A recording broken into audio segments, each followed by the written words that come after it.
अस्सलामुअलैकुम। जफर पिक्चर्स के बैनर तले तैयार और रिलीज होने वाली इस फिल्म के सरमायाकार नसीम हफीज और इमरान सईद थे। फिल्म की कहानी आसिफ जा ने लिखी, हिदायतकार मुंशी दिल थे, अक्सबंदी आरिफ मलिक ने की। पंजाबी जुबान की यह फिल्म शाहनूर स्टूडियो लाहौर में तैयार की गई और 1970 की इस 128वीं और आखिरी फिल्म का नाम था डेरा सजना दा। फिल्म के नुमाया अदाकारों में हबीब, नगमा, इकबाल हसन, आसिफ जा, साइका, अदीबा, तानी, रेहान, शाहिदा, अलबेला, बांका, आशा पोसले, नजमुल हसन, इशरत जहां और महबूब कश्मीरी शामिल थे। इस फिल्म की कहानी क्या थी, आइए देखते हैं। फिल्म की कहानी एक गांव के जागीरदार अदाकार रेहान के बेटे सोने से शुरू होती है, जो बचपन में सपेरों की बेटी जैनी से मोहब्बत कर लेता है। जोगी अपना डेरा उठाकर चले जाते हैं। वक्त के गुजरने के साथ सोहना अदाकार हबीब जवान हो जाता है और जेबी अदाकारा नगमा को ढूंढते हुए आखिर उनके कबीले तक पहुंच जाता है। सोने की घर में गैर हाजिरियों से शक पड़ने पर जागीरदार सोने का पीछा करके उसे और जेबी को इकट्ठे देख लेता है और जोगियों के सरदार को दौलत देकर फौरन वहां से निकल जाने को कहता है। सोना जेबी के कबीले के अचानक चले जाने से बीमार हो जाता है और इधर जेबी भी सोने की जुदाई में बीमार पड़ जाती है। ठीक होने के बाद सोना फिर जेबी को तलाश करता उनके कबीले तक पहुंच जाता है, मगर जेबी के कबीले के लोग कबीले के बदमाश हीरा अदाकार इकबाल हसन की सरबराही में सोने को पकड़कर उसे मार मार कर करीबुल मर्ग कर देते हैं। लेकिन वहां से गुजरती हुई इलाके की राजकुमारी उसे उठाकर अपने महल ले जाती है, जहां सोना ठीक होकर वापसी के लिए रवाना होता है। एक दिन राजकुमारी के काफिले पर डाकू हमला कर देते हैं, मगर वहां से गुजरता सोना उसकी जान बचाकर उसे महल के बाहर छोड़कर चला जाता है। राजकुमारी को अगवा करने वाले को ढूंढते हुए महाराज के सिपाही सोने को ही मुजरम समझकर उसे पकड़ लेते हैं और कैद कर देते हैं, जहां सोना तवील मुद्दत कैद में रहने के बाद एक दोस्त की मदद से वहां से फरार हो जाता है और बदहाली में ठोकरे खाता दोबारा जेबी के कबीले में पहुंच जाता है। लेकिन उसकी मफलूकुल हाली के बावजूद जेबी उसे वहां पहचान जाती है।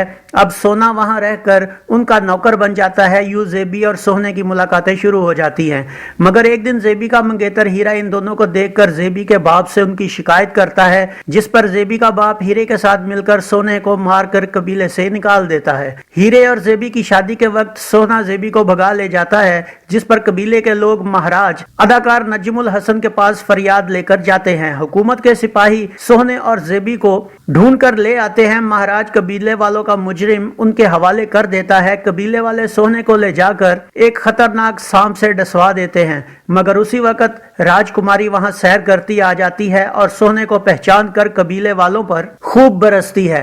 राजकुमारी के हुक्म पर सोने को महल ले जाया जाता है, जहां तबीब भी उसका इलाज करने में नाकाम हो जाते हैं। लेकिन उसी वक्त जेबी रहमत का फरिश्ता बनकर जहर का त्रियाक लेकर आ जाती है, जिस पर सोना ठीक हो जाता है। महाराज के हुक्म पर दोनों को जाने की इजाजत मिल जाती है। यूं जेबी और सोना मिल जाते हैं और फिल्म खत्म होती है। इस फिल्म का म्यूजिक क्या था, आइए देखते हैं।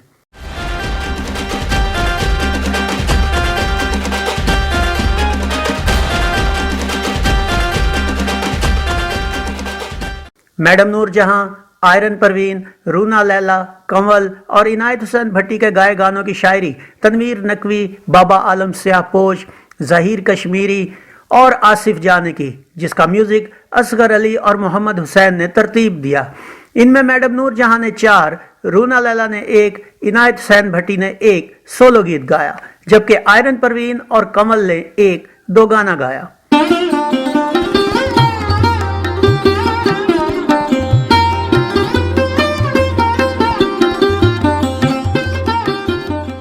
सात गानों पर मुश्तमिल इस फिल्म में मैडम नूर जहां के जिथों तिक्कर नजरां जावण, मैनू दिसन तेरियां रावां, यह गीत अदाकारा नगमा पर पिक्चराइज हुआ।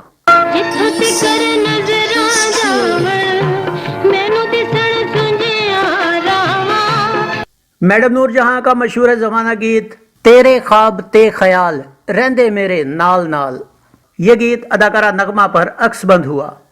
तेरे ख्वाब ते ख्याल रहंदे मेरे नाल नाल, पाया नहीं फेरा कदी पुछया नहीं मेरा हाल। तेरियां मैं तेरी रांझना, थां थां तेरा लैनियां मैं ना, ये गीत अदाकारा नगमा पर फिल्माया गया।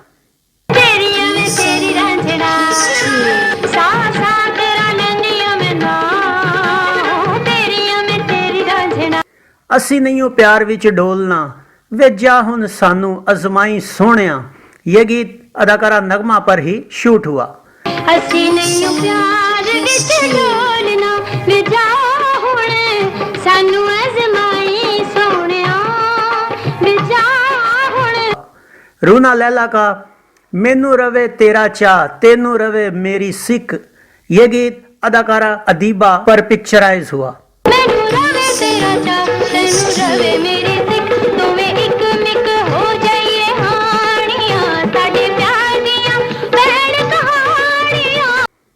इनायत हुसैन भट्टी का ओ इश्क ना जाने फेर उमरां दे, ये गीत इस फिल्म में प्लेबैक किया गया।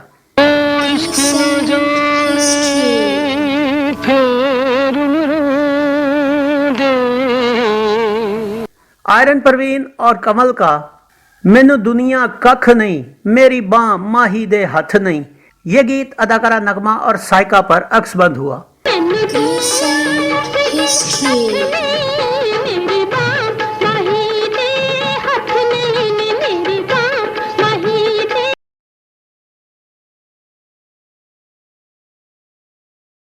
नाजरीन, ये फिल्म भी 25 दिसंबर 1970 बरोज जुमा को फिल्म चांद सूरज के साथ पाकिस्तान भर में रिलीज की गई।